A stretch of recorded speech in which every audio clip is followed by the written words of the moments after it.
Hello everyone, good morning. मैं प्रभंजन कुमार चौबे। और पिछला वीडियो में हम लोगों ने बात किया था बीपीएससी प्रीलिम्स के बुक लिस्ट को कैसे कवर करें, कौन कौन सा सोर्स होना चाहिए। और आप ही लोगों का मैसेज था, कमेंट था कि एक बार बीपीएससी मेंस के सिलेबस को समझा दीजिए, बुक लिस्ट बता दीजिए। तो इस वीडियो में हम लोग बेसिकली बीपीएससी मेंस को समझने का प्रयास करेंगे कि क्या होता है, कितने मार्क्स का होता है और इसमें कौन से बुक लिस्ट को हम लोग फॉलो करें। तो देखिए, मेरे पास कम 5 बार बीपीएससी मेंस लिखने का अनुभव है। तो मैं कोशिश करूंगा कि एकदम जीरो से शुरुआत करें। जो लोग बिगिनर्स हैं उनके लिए काफ़ी हेल्पफुल रहने वाला वीडियो, लगभग 18-20 मिनट का वीडियो होगा। तो आप लोग अंत तक ज़रूर देखें। देखिए, जब आप प्रीलिम्स पास कर लेते हैं बीपीएससी, तो आप मेंस देते हैं। मेंस का अलग से फॉर्म आता है, भरते हैं और फिर मेंस देने का मौका मिलता है।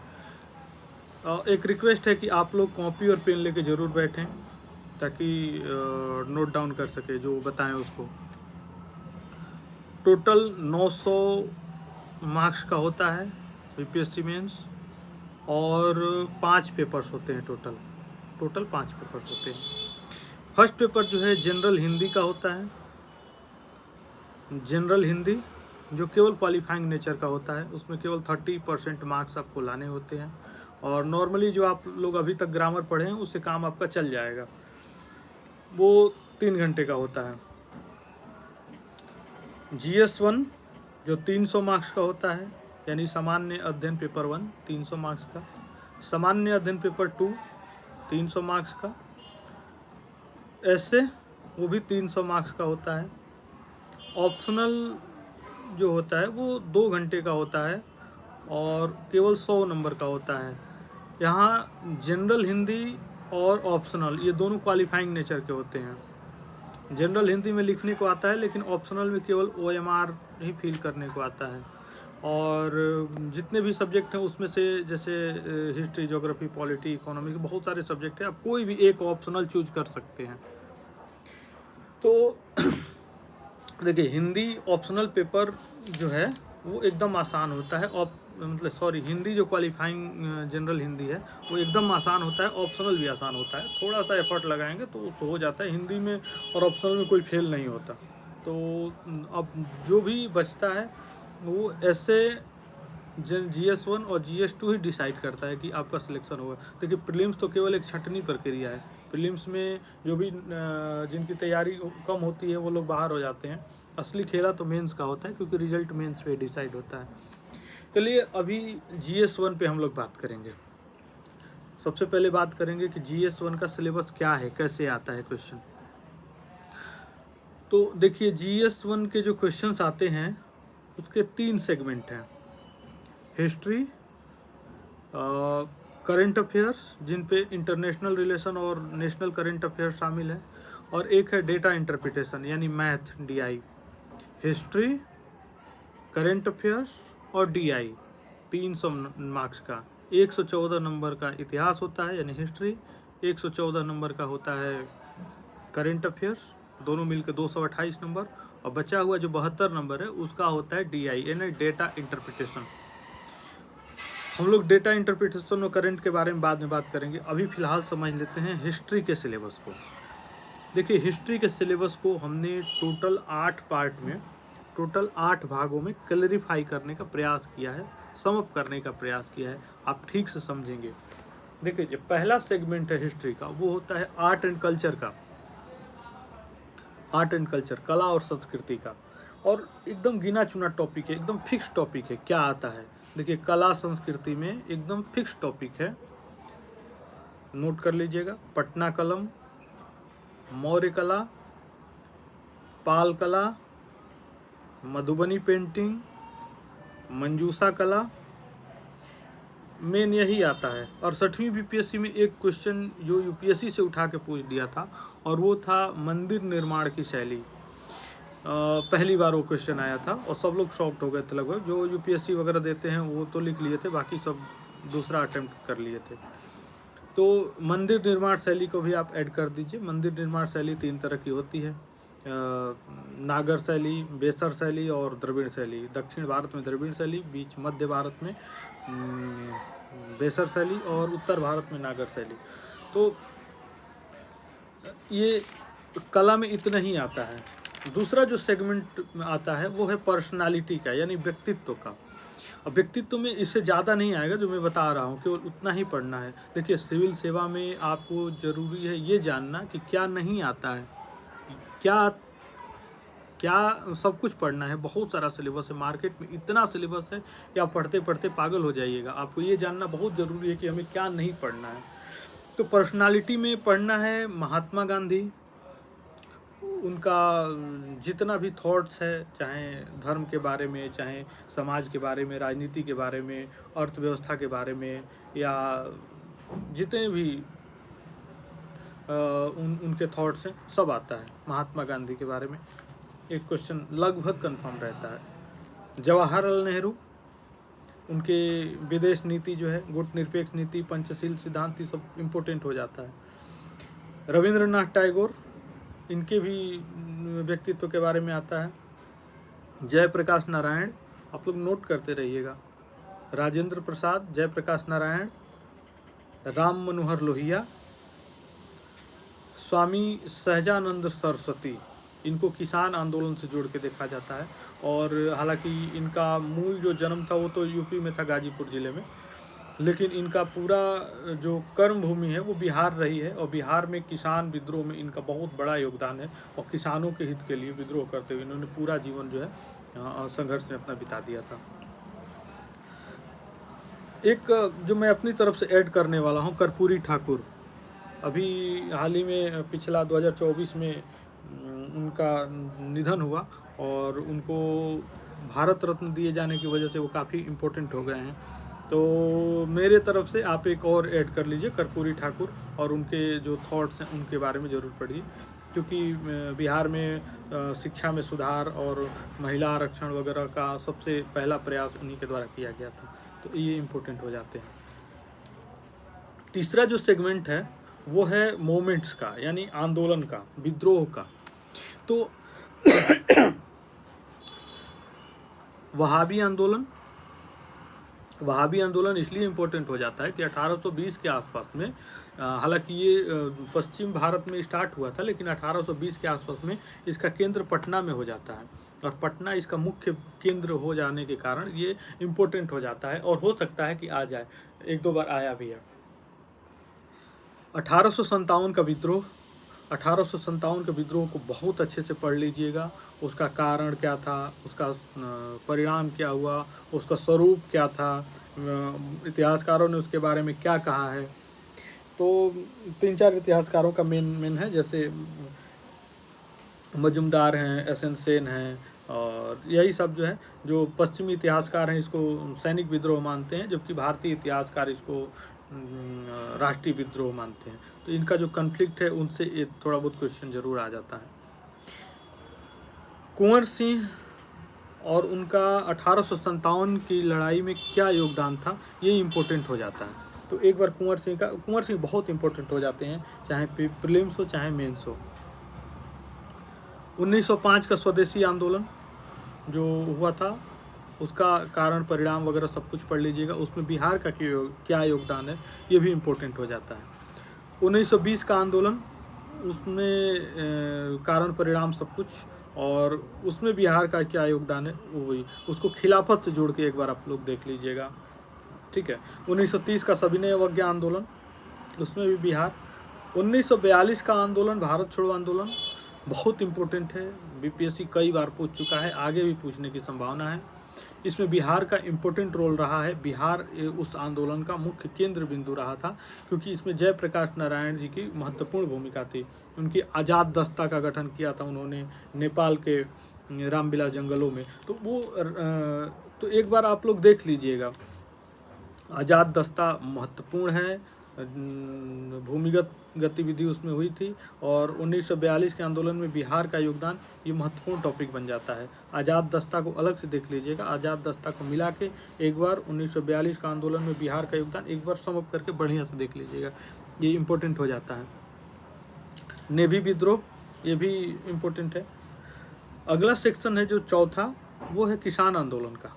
किसान आंदोलन में जो 4-5 है, जैसे चंपारण आंदोलन, चंपारण सत्याग्रह जिसको बोला जाता है, बारदोली, नील विद्रोह, पाबना विद्रोह, दक्कन विद्रोह, मोपला विद्रोह जो केरल में हुआ था, तेभागा आंदोलन, ये भी इम्पोर्टेंट हो जाता है। किसान आंदोलन थोड़ा बीपीएससी ज़्यादा पूछती है, और उसमें भी चंपारण सत्याग्रह ज़्यादा पूछता है। चंपारण सत्याग्रह से क्वेश्चन पहले भी आते रहे हैं। 70वीं बीपीएससी में पूरा 38 नंबर का क्वेश्चन चंपारण सत्याग्रह से आया था, कि एक बार उसको आप जरूर देख लें। जनजातीय आंदोलन के बारे में बात करेंगे। जनजातीय आंदोलन में मेन तो दो ही है, मुख्य रूप से दो ही आता है। एक है संथाल विद्रोह और दूसरा है बिरसा मुंडा विद्रोह। तो संथाल विद्रोह जो 1855-56 के आसपास में हुआ था, और बिरसा मुंडा जो आंदोलन था 1895 से 1900 के बीच में जो चला था, वो इम्पोर्टेंट हो जाता है बिहार में, क्योंकि ये दोनों प्रमुख विद्रोह माने जाते हैं। और एक क्वेश्चन जो है बिहार में जनजातीय विद्रोह, बिहार कहने का सेंस बिहार और झारखंड मिला के है। अभी 2000 में झारखंड अलग हुआ, तो बिहार और झारखंड को मिला के जनजातीय विद्रोह, जैसे छोटा नागपुर के क्षेत्र में बहुत सारी जनजातियों ने विद्रोह किया था। उसमें से जैसे तमार विद्रोह है, चेरो विद्रोह है, हो विद्रोह है, कोल विद्रोह है, भूमिज विद्रोह है। जैसे तमार विद्रोह 1889-94 के आसपास में हुआ था। चेरो विद्रोह 1800 के आसपास में हुआ था, 1800 से 1802 के आसपास में। और कोल विद्रोह जो है वही 1831-32 में हुआ था। भूमिज 1832 में। आप लोग एक बार देख लीजिएगा, इसके बारे में जानकारी जरूर होनी चाहिए। नूनिया विद्रोह जो पूर्णिया के आसपास में हुआ था, वो भी इम्पोर्टेंट हो जाता है। तो ये कुछ छोटे मोटे आंदोलन हैं, उनको भी देख लेंगे। अब उसके बाद इम्पोर्टेंट सेक्शन आता है, बहुत इम्पोर्टेंट है, शॉर्ट में ज़रूर पूछता है। लॉन्ग में तो अभी तक नहीं पूछा, लेकिन शॉर्ट में ज़रूर पूछता है। ये है ब्रिटिश नीतियाँ जो ब्रिटिश शासकों ने भारत को लूटने के लिए लागू की थी, चाहे कृषि में हो, चाहे राजस्व में हो, चाहे उद्योग में हो। इन सब को आप एक बार पढ़िएगा। उसमें से जैसे इम्पोर्टेंट है, कृषि में जो लागू की गई थी, अस्थाई बंदोबस्त, रैयतवाड़ी बंदोबस्त और महालवाड़ी बंदोबस्त। अब इसके अलावा कुछ एक्ट्स हैं जो बिहार में शासन करने के लिए लाए गए थे, जैसे 1773 का regulating act, Pitt's India act 1784 का, 1786 का एक अधिनियम हो गया, वो आया, मतलब वो भी इम्पोर्टेंट हो जाता है। और 1793 का चार्टर एक्ट हो जाता है। 1813 का चार्टर एक्ट, 1813 का जो चार्टर एक्ट है, जिसमें चीन के साथ व्यापार और चाय को छोड़ के सब कुछ व्यापार जो है खुला कर दिया गया था, कंपनी से हटा दिया गया था, ओपन कर दिया गया था, इम्पोर्टेंट हो जाता है। 1833 का चार्टर एक्ट जो ब्रिटिश आधिपत्य को पूरी तरह से हटा दिया गया था, वो भी इम्पोर्टेंट है। 1853 का एक्ट, जिसमें भारत को कुछ स्वशासन के लिए कुछ जैसे प्रदान किया गया था। और 1858 का भारत सुधार अधिनियम, 1858 का भारत सुधार अधिनियम इम्पोर्टेंट हो जाता है, क्योंकि 1857 के बाद जो भारत में विद्रोह दोबारा न हो, इसके लिए लाया गया था, और जमींदारों को खुश किया गया था, विद्रोहियों को दमन किया गया था। तो ये बहुत इम्पोर्टेंट है, बीपीएससी दो बार पूछ चुकी है इसको। 1861 का अधिनियम जो 70वीं बीपीएससी में शॉर्ट में आया था। 1892 का अधिनियम, 1909 का मार्ले मिंटो सुधार, जिसमें पृथक निर्वाचन व्यवस्था पहली बार आई थी, ये इम्पोर्टेंट हो जाता है। शायद इस बार आया था, 71वीं बीपीएससी में ये आया था। अगली बार आएगा 72वीं बीपीएससी में आएगा, एकदम नोट करके रखिए।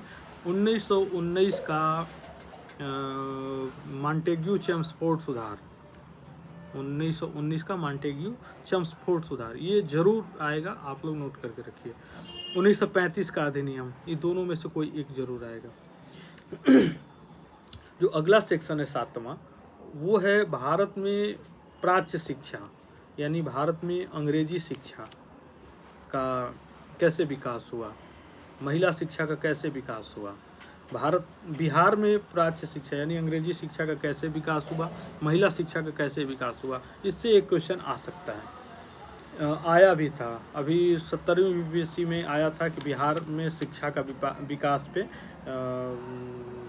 चर्चा कीजिए, बिहार में शिक्षा के विकास पर चर्चा कीजिए, प्राच्य शिक्षा के विकास पर चर्चा कीजिए।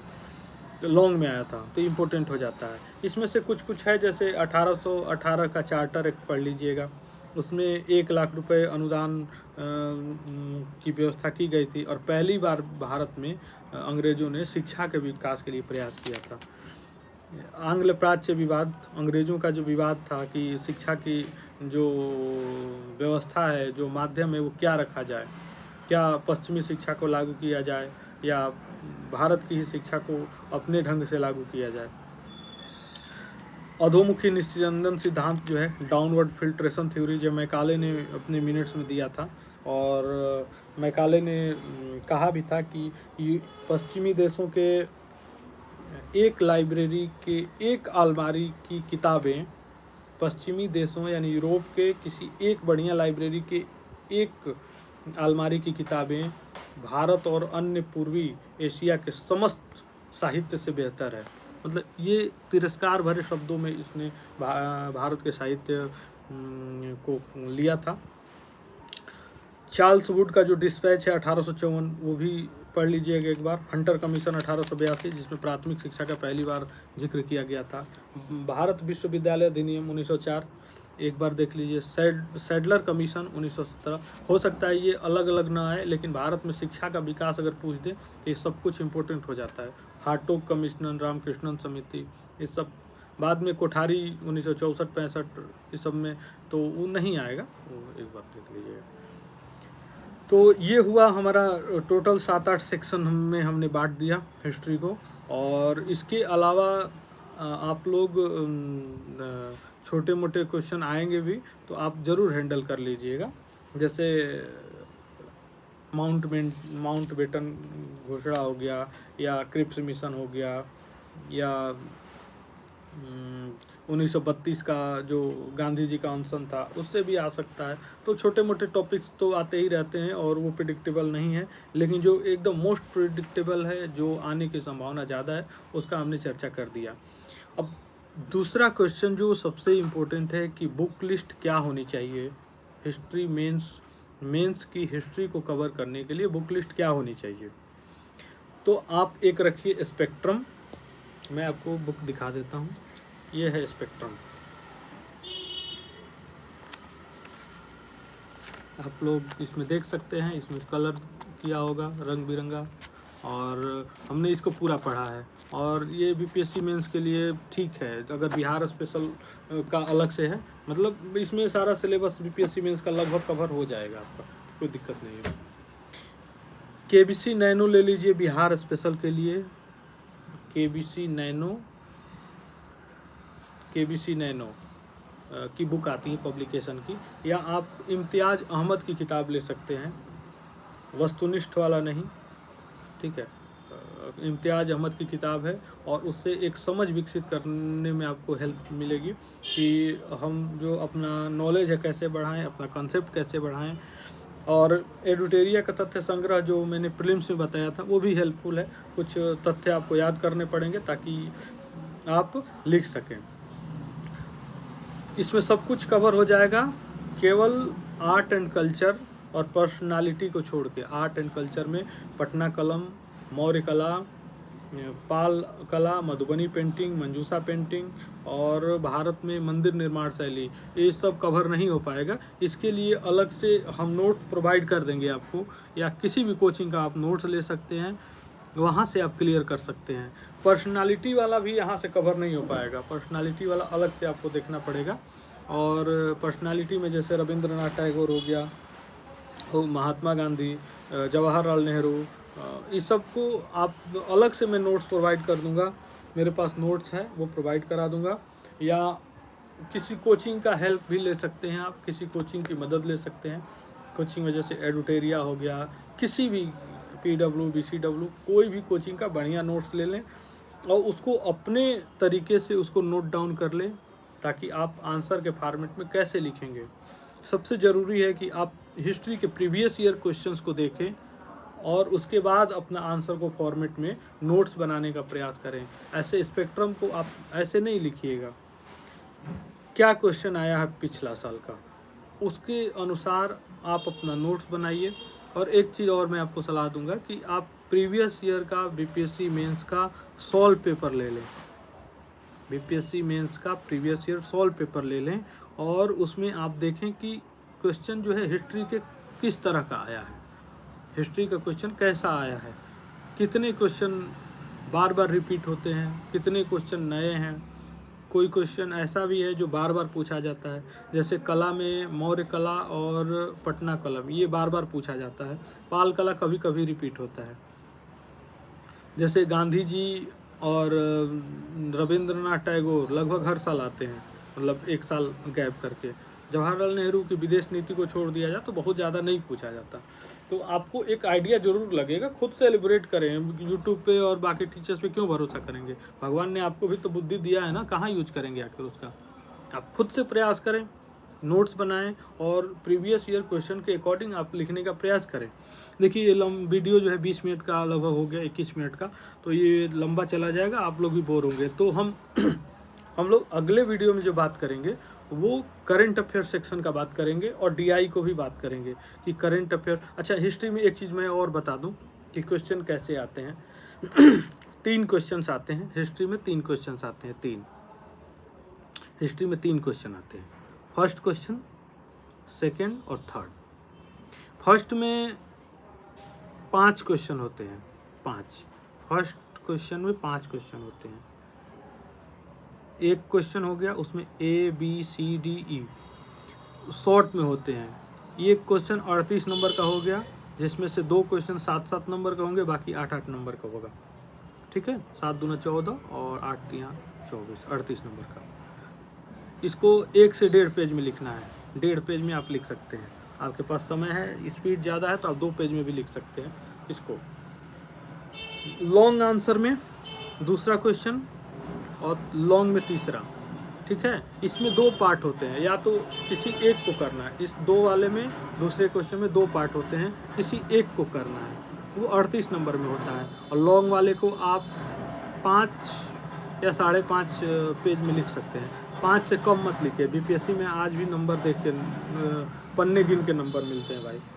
तो 4 पेज में आप लिखने का प्रयास नहीं करें, अपनी स्पीड बढ़ाएं और लगभग 5 पेज में लिखने का प्रयास करें, 5-5.5 पेज में। तीसरा क्वेश्चन भी लॉन्ग में होगा।